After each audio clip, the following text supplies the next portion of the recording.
Good morning and welcome to the Boston Scientific second quarter 2026 earnings call.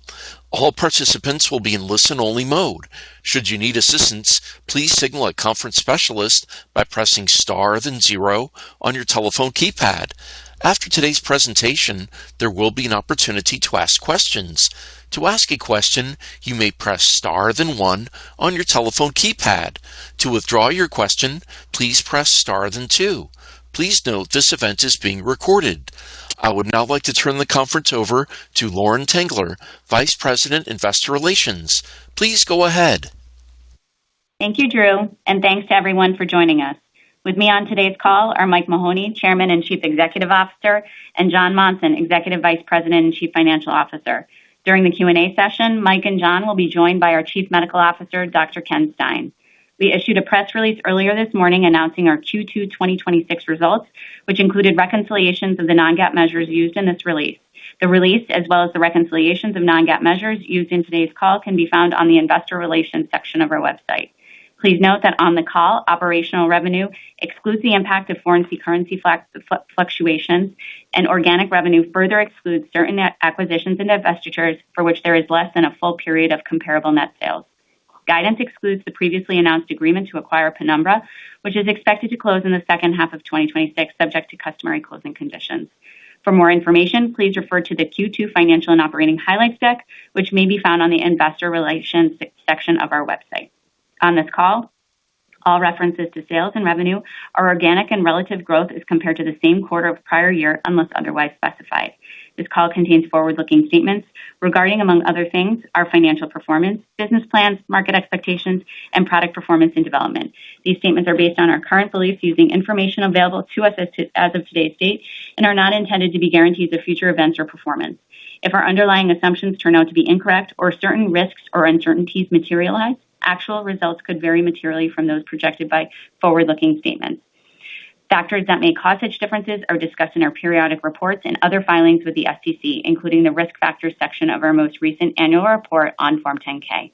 Boston Scientific disclaims any intention or obligation to update these forward-looking statements except as required by law.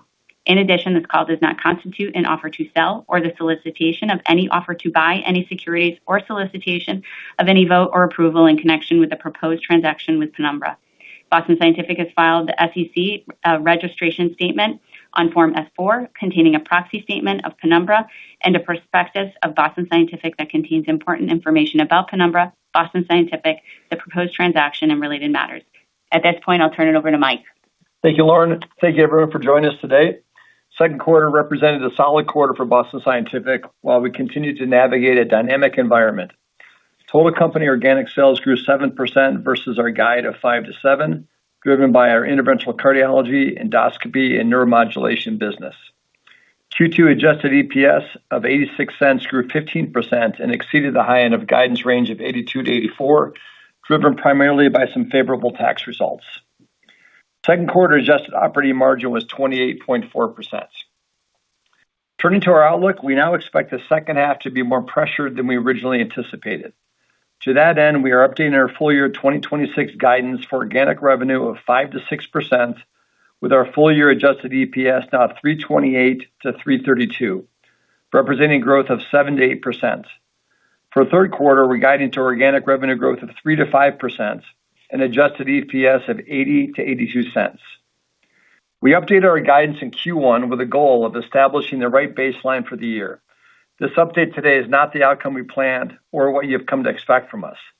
Boston Scientific has had a strong record of growing above our weighted average market growth rates while delivering double-digit adjusted EPS growth. However, market conditions have evolved quickly and it's been challenged to forecast effectively. Our guidance reduction is concentrated in two areas. First, WATCHMAN, where the U.S. market has slowed sharply and unexpectedly, primarily driven by compounding clinical evidence, which has impacted referral patterns. And second, EP, where we did not anticipate the degree of competitive share movement we're now seeing in the U.S. market. While we are sharpening our forecasting processes and taking actions to address controllable headwinds, our underlying assumptions are that these dynamics continue in 2027, resulting in revenue growth below our WAMGR and limited adjusted EPS growth. We expect our revenue and EPS growth profile to improve meaningfully in 2028, supported by key catalysts across Boston Scientific. In the meantime, we're focused on execution and delivering our 2026 guide, staying disciplined on spending, and continuing to fund the areas of the portfolio where we see the strongest long-term opportunity. As part of that effort, we just announced a restructuring program aimed to deliver approximately $500 million in run rate savings exiting 2029. This program will enable us to drive sustainable cost efficiencies while strategically reinvesting in our business to support a return to strong adjusted EPS growth in 2028 and beyond. So before I provide more information in regards to our second quarter performance and full year outlook, I want to reiterate my confidence in the future of Boston Scientific. While EP and Watchman have been tremendous growth drivers for the company, our other business units, which represent roughly 75% of our revenue, are expected to grow approximately 6% in the second half of the year, consistent with our historical performance over many quarters. Turning to our regional performance, the U.S. grew 6% on an operational basis, driven by ICVT, interventional oncology, and neuromodulation. Europe, Middle East, Africa grew 4% on an operational basis, driven by EP, vascular, and neuromod. And Asia Pac grew 11% operationally, led by double-digit growth in Japan, China, and Korea. Across the region, performance was driven by our interventional cardiology, EP, and Watchman businesses. Now some additional color on our business units. Neuromodulation sales grew 12% with double-digit growth in both pain and brain. Within pain, growth was strong across the portfolio, including a full quarter of contribution from Nalu, which performed well in second quarter with integration progressing nicely. In brain, we saw strong growth across the globe enabled by differentiated products, including our Cartesia leads, Illuminal programming, and DBS patient controller. Urology grew 1% this quarter, falling short of our expectations, driven by sacral neuromodulation, with the recovery in that business taking longer than we had anticipated. In stone management, we continue to see pressure in the market with key portfolio gaps that we aim to fill over the next 3 quarters. We now expect our full year urology growth to be flat to low single digits.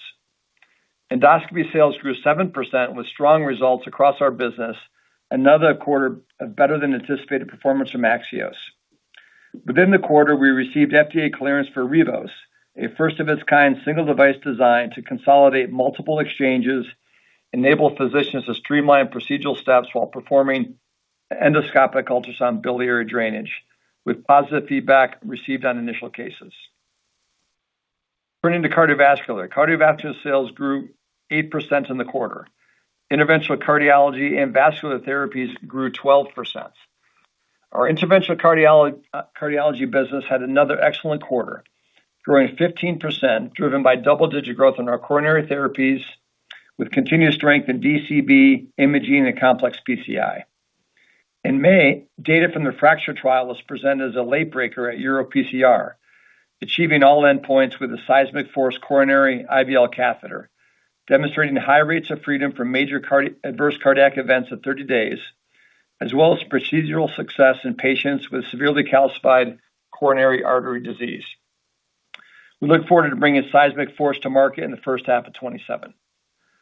Earlier this quarter, we announced our intent to potentially re-enter the TAVR market through an investment in Mirus and their differentiated Seagull TAVR valve. The Seagull valve is currently enrolling in the STAR clinical trial, and upon achievement of certain clinical and reg milestones, Boston Scientific has the option to acquire 100% of the TAVR assets.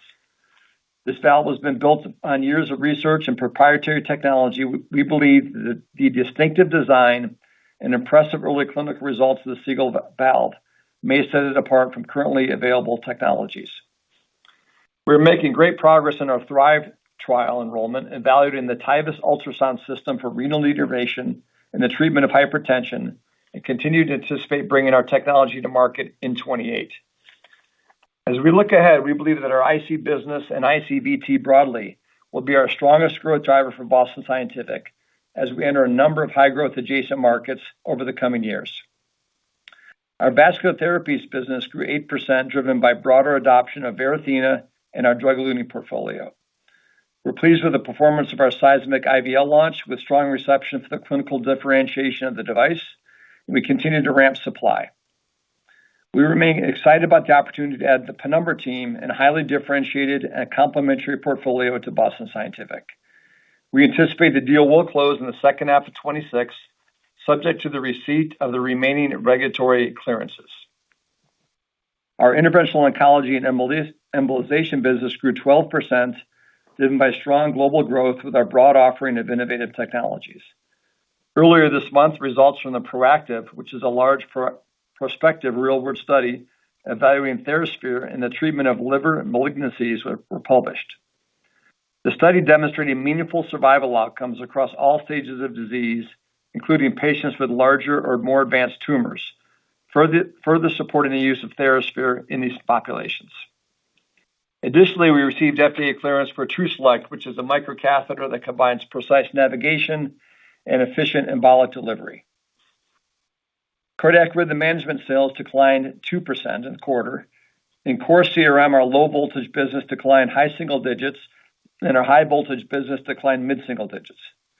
Across our CRM franchise, we are seeing competitive pressure with some portfolio gaps, and we expect to make progress against these portfolio gaps with Precedent, which is a new defib platform to be launched in second half 2027. In Q2, our diagnostics franchise grew low double digits with continued strength across our broad diagnostic portfolio. Overall, we anticipate that our CRM growth will be flat on a full year basis with slight improvement in the second half of the year with contribution from EluPro, which is now in full launch. Turning to WATCHMAN, our goal here is to provide you with more details on the LAAC market dynamics, the impact, and expectations going forward. In second quarter, WATCHMAN grew 4% with international growth of 18% and U.S. growth of 3%. The adoption of concomitant has been swift, and we now estimate that 1/3 of WATCHMAN procedures in the U.S. are done concomitantly. In second quarter, concomitant procedures grew over 60% with sequential growth of 11% versus first quarter 2026. For the remaining 2/3 of the procedures that are standalone, we saw low teens declines versus second quarter 2025.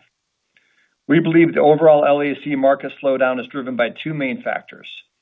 First, there has been a significant amount of clinical evidence regarding stroke risk in AF patients published over the last 9 months, and integrating this evidence into practice takes time, which is impacting patient identification and referral patterns. Second, the focus on the fast adoption of concomitant procedures has created inefficiencies in the system with regards to operationalize both standalone and concomitant and allowing for sustained growth. With these key challenges understood, we are executing against 3 priorities to re-accelerate growth. First, we're driving greater clinical understanding through expanded physician education and evidence dissemination, which we expect will help referrers and implanters more easily identify patients appropriate for WATCHMAN. Second, we're also strategically investing in our commercial organization to increase account engagement and unlock growth across both concomitant and standalone segments. And finally, we're accelerating direct-to-patient investments to stimulate demand, increase patient activation, and reach more patients in the start of care journey. Together, these actions are designed to increase the number of patients treated and improve the LAAC market over time. So given these market dynamics we're seeing, we are updating our full year outlook for global WATCHMAN growth to be flat to low single digits, with the second half of 2026 declining mid to high single digits on a year-over-year basis. In the U.S., we anticipate that Q3 sales will decline mid-single digits sequentially versus second quarter, resulting in flat full-year growth. We anticipate that year-over-year concomitant growth will materially slow in the second half due to higher comps from 2025. Our outlook does not anticipate any improvement in standalone procedural growth trends in the second half. We absolutely believe in this therapy and that WATCHMAN is the best treatment for patients who can't, won't, or shouldn't take oral anticoagulation for stroke prevention. We expect that the actions we are taking today will support the LAAC market over time. However, we are not assuming improved WATCHMAN growth in 2027 until we see these dynamics actually change. Electrophysiology sales grew 9% with 3% growth in the U.S. and 23% internationally. Growth was driven by our innovative portfolio, including our continued expansion of our opal mapping footprint, strong catheter utilization, and continued momentum with our FARAPOINT launch. We continue to be pleased with the progress of expanding our Opal mapping footprint, supported by the Opal HDx 7.0 software release, which improved map quality. Our software releases every 6 months continue to enhance capabilities and support the expanding FARAPULSE platform. We have seen significant growth in our EP business with our differentiated FARAPULSE technology, enabling the transition to PFA faster than we anticipated. We believe that the U.S. PFA revenue now makes up approximately 80% of the AFib market, which does limit our ability to offset some competitive pressures. Going forward, we have adjusted our market share assumptions to ensure a more realistic outlook given these developments, while our team continues to focus on bringing our leading PFA ecosystem to more physicians and their patients who may benefit from the therapy. In light of this, we now expect our second half 2026 global growth for EP to be flat. In the U.S., we anticipated our Q3 sales will sequentially decline mid-single digits versus second quarter, resulting in full-year growth of flat to low single digits. We expect continued strength internationally with full-year growth of approximately 20%.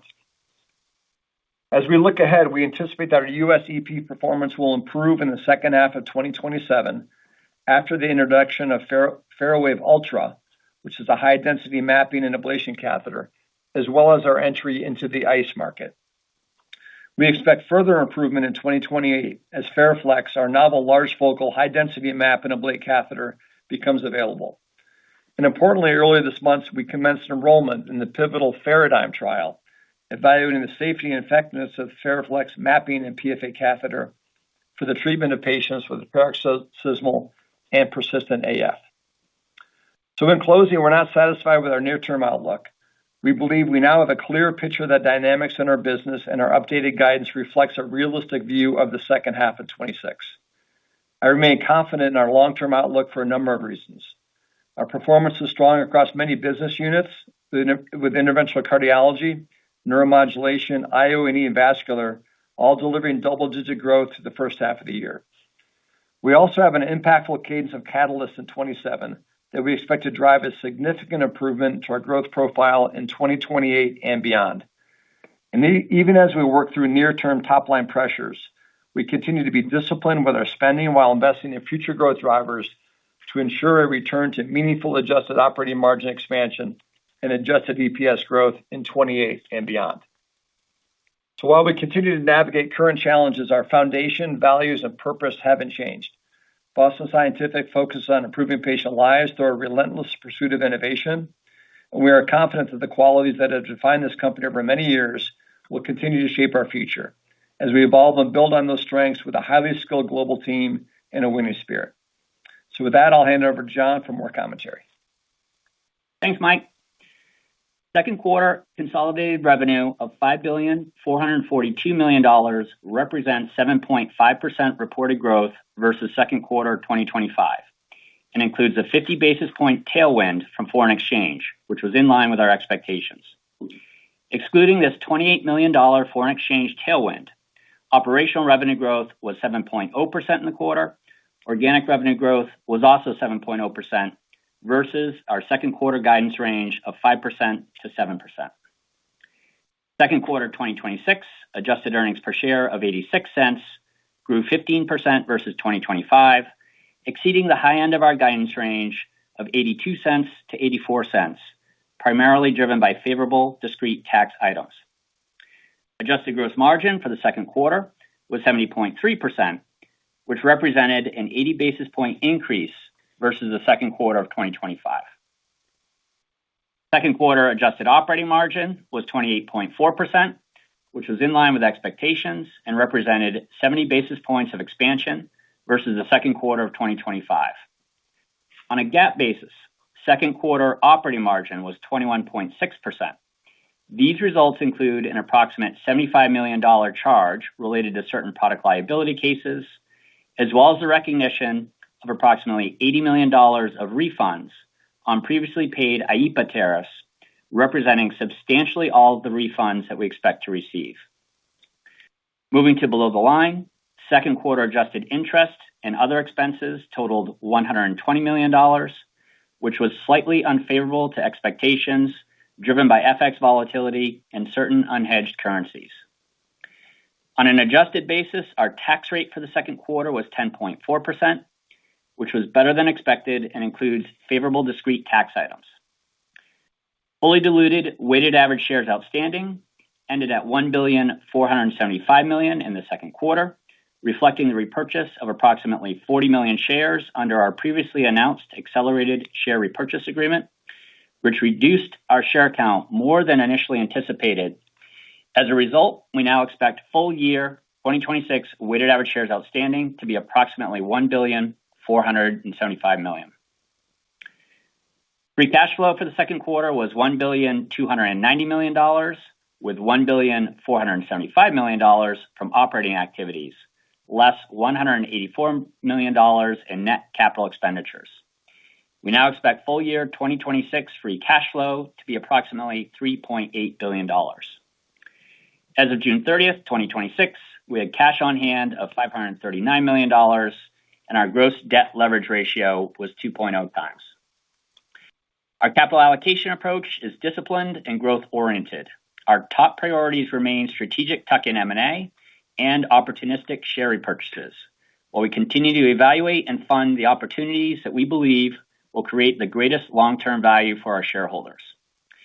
Consistent with that framework, we announced a $1.5 billion investment in Mirus, which includes an exclusive option to acquire its TAVR business, and we completed our previously announced $2 billion accelerated share repurchase program. In addition, we look forward to the close of Penumbra in the second half, which we believe will strengthen our long-term growth profile through its innovative portfolio and strong strategic fit within our cardiovascular business. I'll now walk through guidance for the third quarter and full year 2026. We now expect full year 2026 reported revenue growth to be in a range of 5.5% to 6.5% versus 2025. Excluding an approximate 50 basis point tailwind from foreign exchange based on current rates, we expect full year 2026 operational and organic growth to be in a range of 5% to 6%. We believe this guidance reflects a comprehensive and realistic view of our end market dynamics. For the second half of 2026, this outlook contemplates approximately flat growth in our global electrophysiology business, a mid to high single-digit decline in our global WATCHMAN business, and a steady base business growing approximately 6%, consistent with our historical performance over many quarters. We expect third quarter 2026 reported revenue growth to be in a range of 3% to 5% versus third quarter 2025. We anticipate no impact from foreign exchange based on current rates, and therefore expect third quarter 2026 operational and organic growth to also be in a range of 3% to 5%.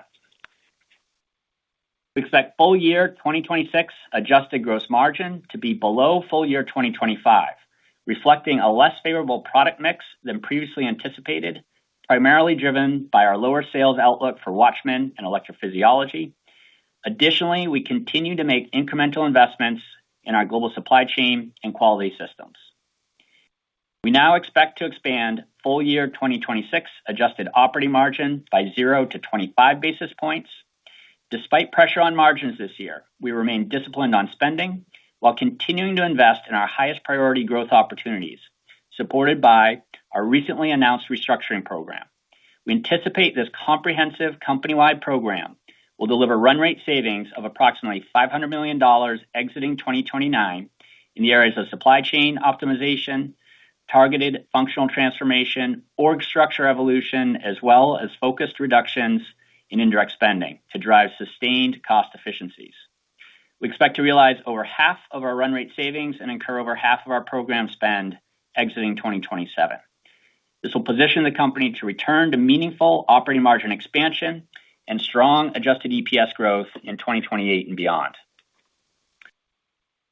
We now expect full year 2026 adjusted below the line expense to be approximately $485 million, reflecting the financing impact associated with our strategic investment in Mirus and our accelerated share repurchase agreement. Under current legislation, including enacted laws and issued guidance, we now expect a full year 2026 adjusted tax rate of approximately 11.5%. We expect full year 2026 adjusted earnings per share to be in a range of $3.28 to $3.32, representing 7% to 8% growth versus 2025, including an approximate 5-cent headwind from foreign exchange. We expect third quarter adjusted earnings per share to be in a range of 80 cents to 82 cents. In closing, I'm confident in the long-term outlook for the company and our team's ability to navigate the current environment. While the challenges we face today will weigh on near-term financial performance, we are taking decisive actions to sharpen our organizational focus, adjust our cost structure, and position the business for the future. We remain focused on executing our full year 2026 guidance of 5% to 6% organic revenue growth, 0 to 25 basis points of adjusted operating margin expansion, and 7% to 8% adjusted earnings per share growth. Importantly, we remain confident that the actions we are taking today will position Boston Scientific to return to differentiated financial performance in 2028 and beyond.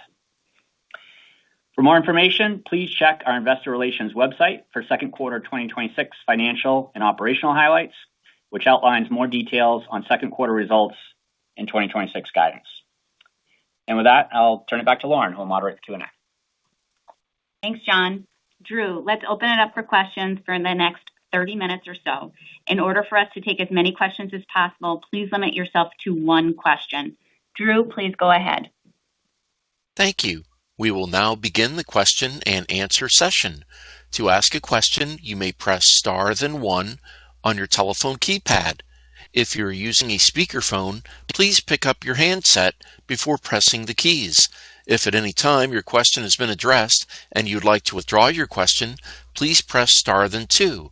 Again, please limit yourself to only one question.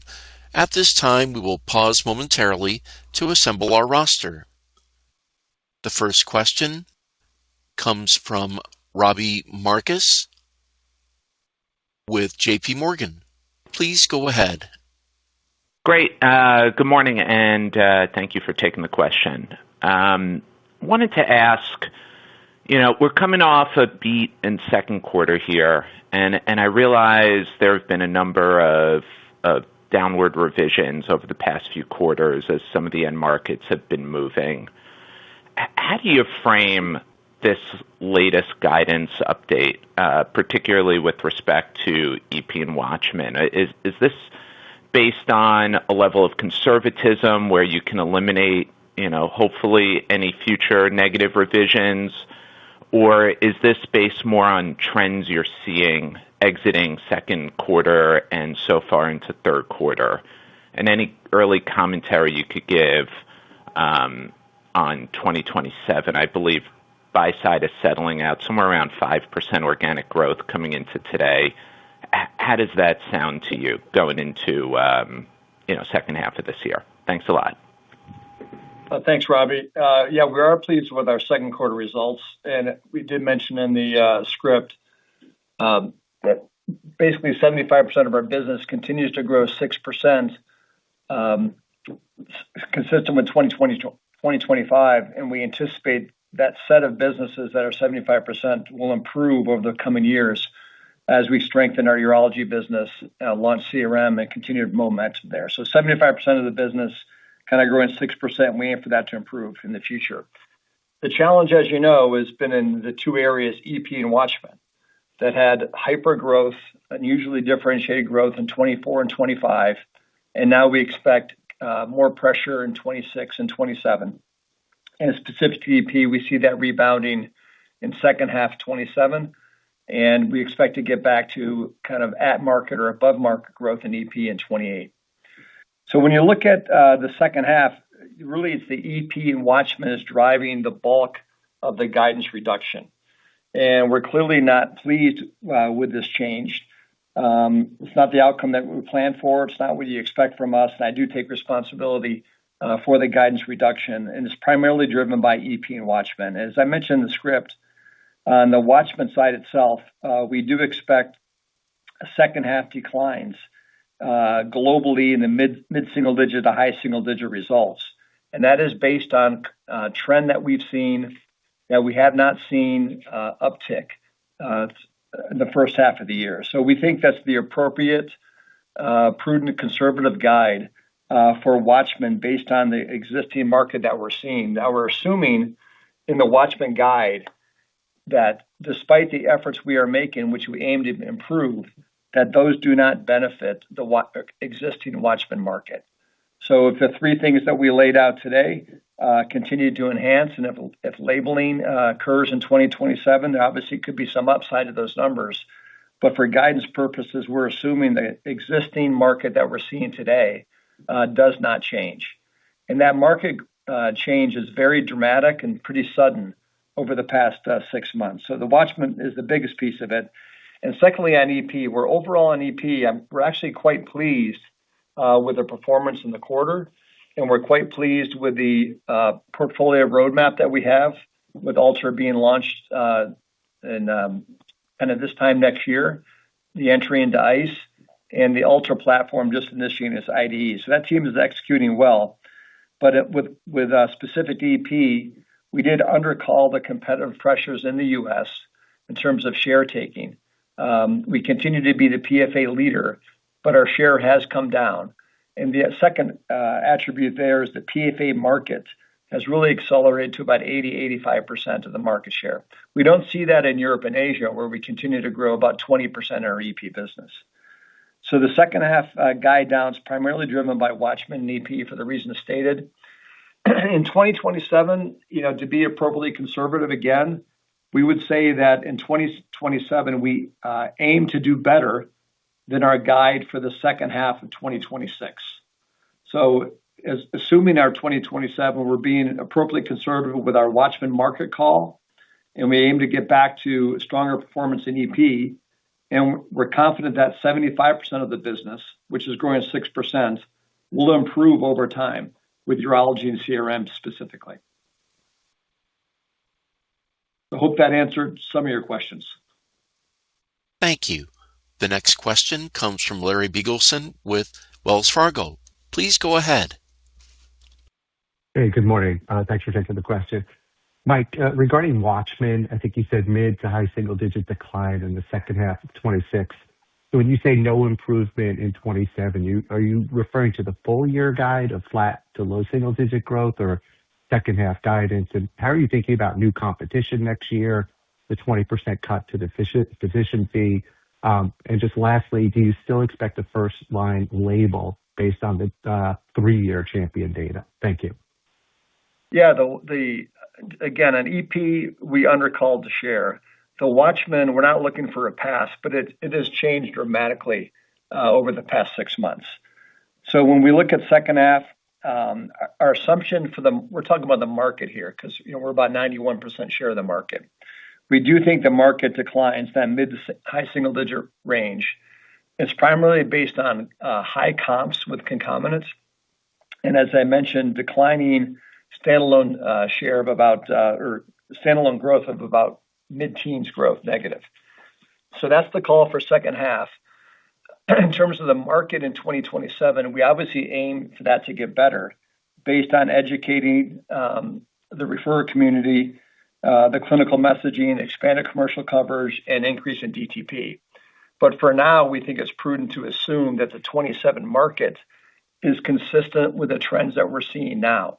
And we'll be happy to change that call once we see improvement in the Watchman market if that occurs. As you mentioned, we do anticipate a competitor at some point in 2027. We have high confidence that Watchman will continue to be clearly the market leader, but likely will have some share erosion in 2027 with the introduction of a new competitor. So Watchman will be absent a change in the market, which we have not assumed in this guidance, despite the efforts that we are taking. We expect Watchman will be difficult in 2027. Thank you. The next question comes from Joanne Wuensch with Citibank. Please go ahead. Good morning, and thank you for taking the question. If I heard you correctly, 2026 revenue growth of 5 to 6% organic is probably a good starting place to think about 2027 and then re-accelerating in 2028. Could you sort of confirm that's the right parameters to think about? And then if you could comment on what the new products are that you think will be the main drivers as we think about going into 2028. Thank you. Yeah, so we gave our guide for 26. It's difficult to give you a precise guide, which we won't in 2027 until January. But for now, we at least want to give a framework that we aim to improve 2027 versus our second half 2026 guidance. And again, that's kind of assuming that the Watchman markets don't change, which we obviously aim for them to improve. When you look to the 2028 and beyond, so I guess I would say, first of all, we are taking action. The company has delivered very, very high performance over many, many years, last 4 or 5 years. We had a decent first half of this year, growing 8% top line, 10% EPS growth for the first half, and we've given our guide for 2026. We do expect a challenging 2027. But if I could just touch on the future there in 2028 and beyond. So we are restructuring this year to help take some cost out. But why we're so confident in improvement, as you point to second half of 27 and 28, is one, the WAMGRs that we compete in are 7%-8%. We have a number of businesses now that are growing double digits. We expect that 75% of our business that's growing 6% will improve over the coming 2 years. In addition to that, based on investments that we've made over the past 2 or 3 years, we'll be entering 7 new meaningful launches that exceed about a $25 billion TAM in 2028. And those launches basically are highlighted in our press release there. Our IVL, hypertension, the closing of Penumbra, entry into ICE imaging, FARAWAVE Ultra, and if the MIRUS clinical trial continues to go as planned, the future acquisition of MIRUS, as well as the additional circulatory support. So we really see the ICVTX sector being a significant growth driver for the company in 28, 29, 30. And we expect that core 75% of our business to strengthen over that time period. And then on top of that, you layer in 7 meaningful platforms that exceed about a $25 billion TAM market opportunity. In addition to that, we're confident that the EP business will get back to at market or beyond growth in 2028 and improve nicely in second half 2027. The Watchman market's tougher to call. We'll keep you as updated as we can. But we feel like the combination of all those elements will drive us to high performance and peer leading performance again in 28 and beyond. Thank you. The next question comes from Rick Wise with Stifel. Please go ahead. Good morning. I have 2 questions. My first question is, I was hoping you could expand on your restructuring comments. We all read the release, the 8-K earlier this week, and you spoke about some of the benefits and the efficiencies and the time frame. But could you talk a little bit more about the impact as we think about the next several years on the P&L? Where will we see it?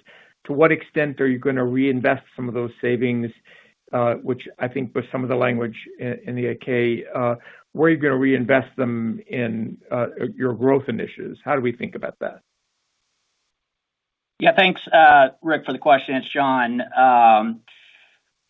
So comprehensive enterprise-wide program that we're initiating. So goal of driving better speed and cost efficiency, targeting $500 million of savings within the next 3 years.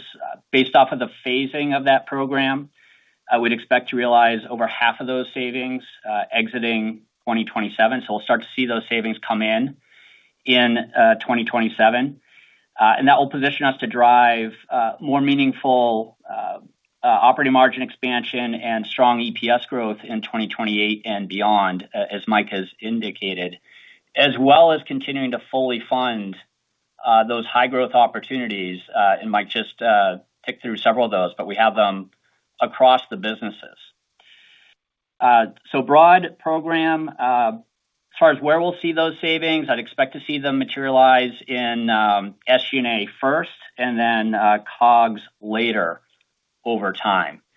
Feel like it's the right program for Boston Scientific, given where we are, and will help position us to return to strong growth and meaningful EPS expansion and growth in 2028 and beyond. Thank you. The next question comes from Michael Polark with Wolfe Research. Please go ahead. Hey, good morning. Thank you for taking the question. Follow up on Watchman and the topic of compounding clinical evidence impacting referral patterns. I think we've all seen these studies, obviously, Closure, Champion, Ocean alone. The question is, what can you do to change that? Is it a new round of clinical evidence generation? Is it the form factor innovation? Just talk to me about the fixed playbook for those shifting referral patterns for Watchman. Thank you. Dr. Stein, if you want to take that one.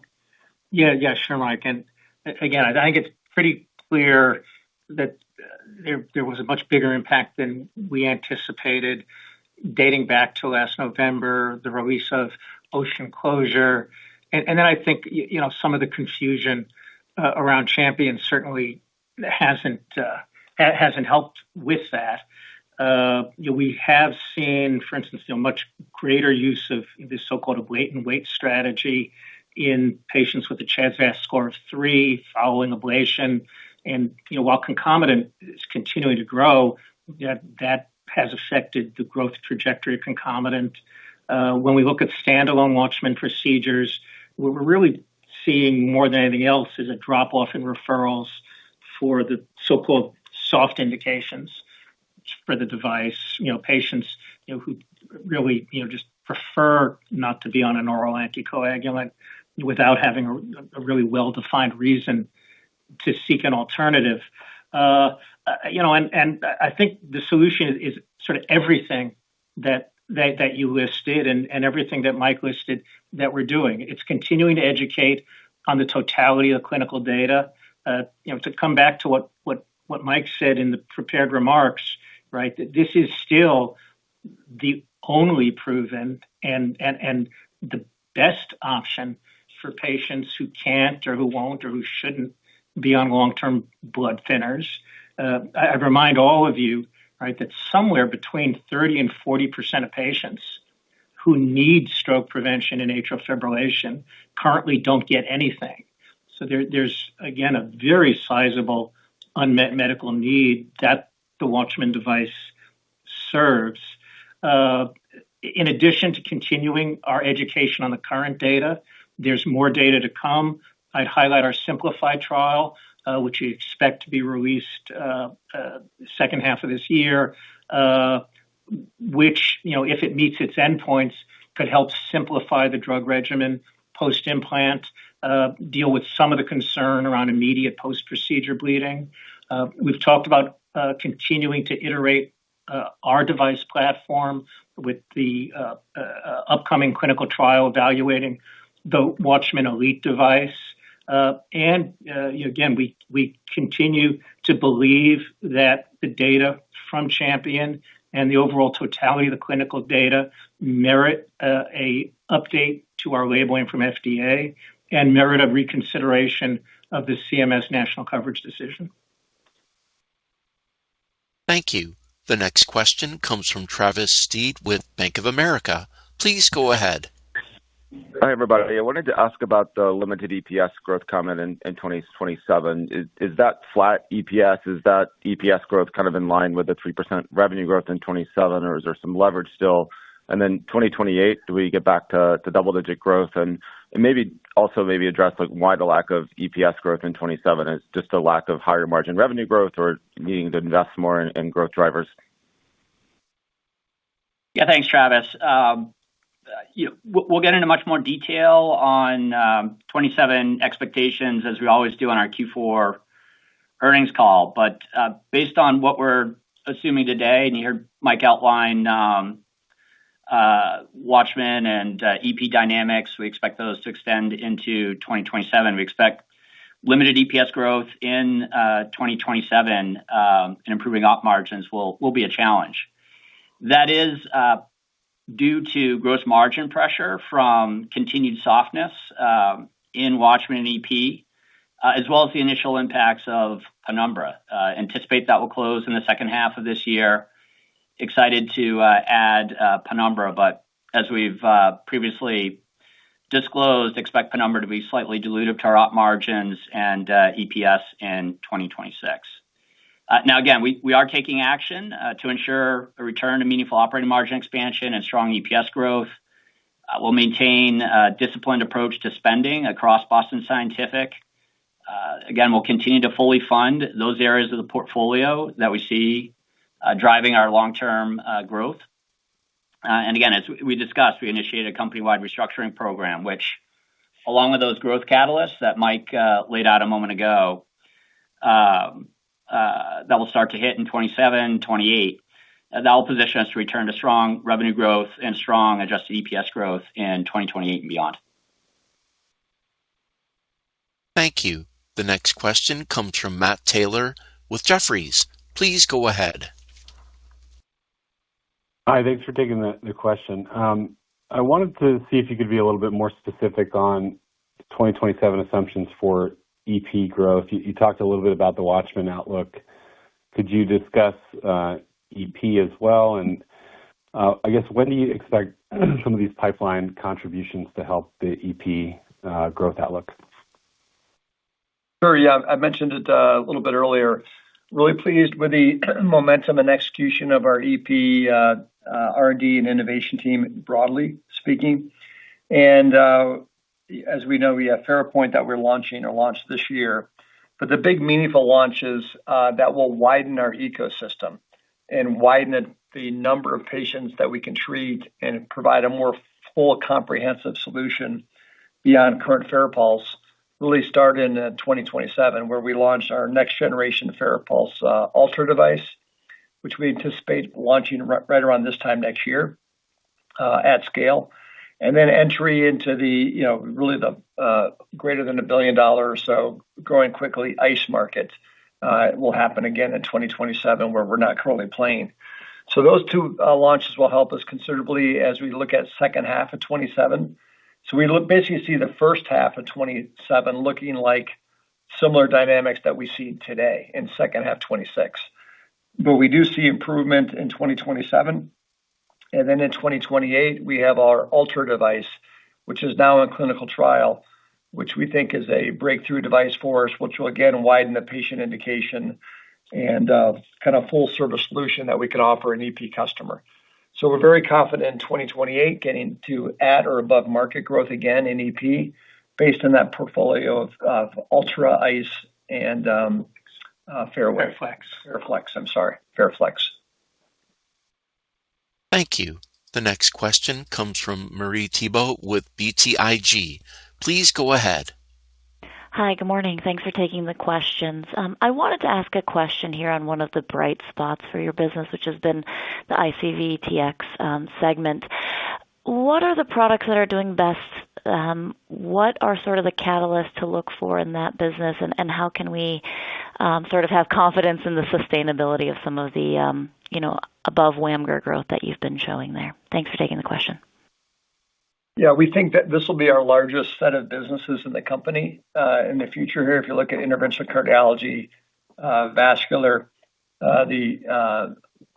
ideally closed by the end of this year, addition of Penumbra, and the adjacencies that we may enter. I talked about the Mirus TAVR valve in my script. So there's just numerous. First of all, they have excellent momentum now, and that's being driven by our complex PCI portfolio, our imaging capabilities, and our AGENT drug-coated balloon, which we're looking to continue to widen indication and expansions with our current trial. So that business is performing at a very high level. And then as we look over the years here, we're excited to enter the IVL market, which is a multi-billion-dollar market in 2027 in coronary. We're making a lot of momentum on our hypertension enrollment in our trial, and we expect to finish that hopefully by the end of this year or first quarter 2028. We expect to launch that product no later than 2028, and which we think will be very nice timing based on potential enhancements that continue to need to be made in the reimbursement landscape. We'll have the closing of Penumbra. There's just a number of large adjacencies that we're moving into in that sector, and they're riding continued momentum. As John said, with this restructuring, we are clearly protecting these high growth markets that will allow us to enable to grow to high-end performance again in 2028 and beyond. Thank you. The next question comes from Jason Bedford with Raymond James. Please go ahead. Good morning. I may have missed this, but in answering an earlier question, but what do you think your WAMGR is today, just given the slowdown in the LAAC market? Just a quick one, what can be done in sacral neuromodulation? I'm just curious, is it more market or share related? Thanks. Yeah, we would estimate our WAMGR is probably 7 to 8, so tick down probably a point. Keep in mind, WATCHMAN is a great product for us, but it's less than 10% of our revenue. We would call our WAMGR in the 7 to 8% range, and hopefully that'll enhance over time based on the closing of Penumbra and the potential entry into some of these other markets that I mentioned. On urology, we're frustrated with our results year to date. We do anticipate kind of flattish growth, maybe up 1% for the full year. That business, we're confident, and we've been saying this for a while, but we're confident that's going to improve in 2027. We have 3 key launches in our Cornerstone portfolio over the coming 2 or 3 quarters. We expect to get closer to at-market growth in 2027 in that area.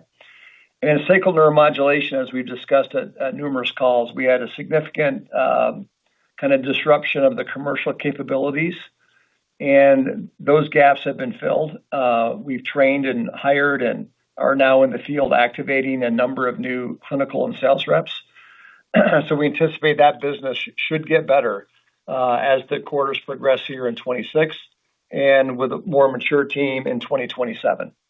We aim for our urology business to kind of get closer to their urology market growth rate in 2027. Thank you. I understand that there is time for one last questioner. That will come from Josh Jennings with TD Cowen. Please go ahead. Hi, good morning. Thanks for the question. I wanted to follow up on Jason's WAMGR question. Does that hold for 2027? Just hoping for an updated outlook on the U.S. EP market growth. Does Boston expect FARAWAVE to maintain leadership in the AFib ablation catheter segment in front of the FARAWAVE Ultra launch? Just an update on how Boston's doing in the non-ablation catheter segments of the U.S. EP market. Sorry, multi-layered, but appreciate you taking it. I think the 7 to 8 call for the WAMGR is I think the appropriate number. In terms of PFA leadership, we have it now. We have lost some share in the U.S. We continue to do extremely well in Europe and Asia Pac, where the PFA penetration is not quite as high, and we've seen all the competitive launches there. We do continue to expect some competitive launches will impact performance in second half 2026, which is the guide. We see that continued trend occurring through first half 2027, and that's when we launched our next generation Ultra and eventually our ICE device. We expect that business to strengthen in second half 2027 and in 2028. Thank you. This concludes our question and answer session. I would like to turn the conference back over to Lauren Tengler for any closing remarks. Thanks for joining us today. We appreciate your interest in Boston Scientific. If we were unable to get to your question or you have any additional follow-ups, please don't hesitate to reach out to the investor relations team. Before you disconnect, Drew will give you all of the pertinent details for the replay. Thank you, everyone. Thank you. Please note a recording will be available in 1 hour by dialing either 877-344-7529 or 1-412-317-0088 using replay code 1147211 until August 5th, 2026 at 11:59 p.m. Eastern Time. The conference has now concluded. Thank you for attending today's presentation. You may now disconnect.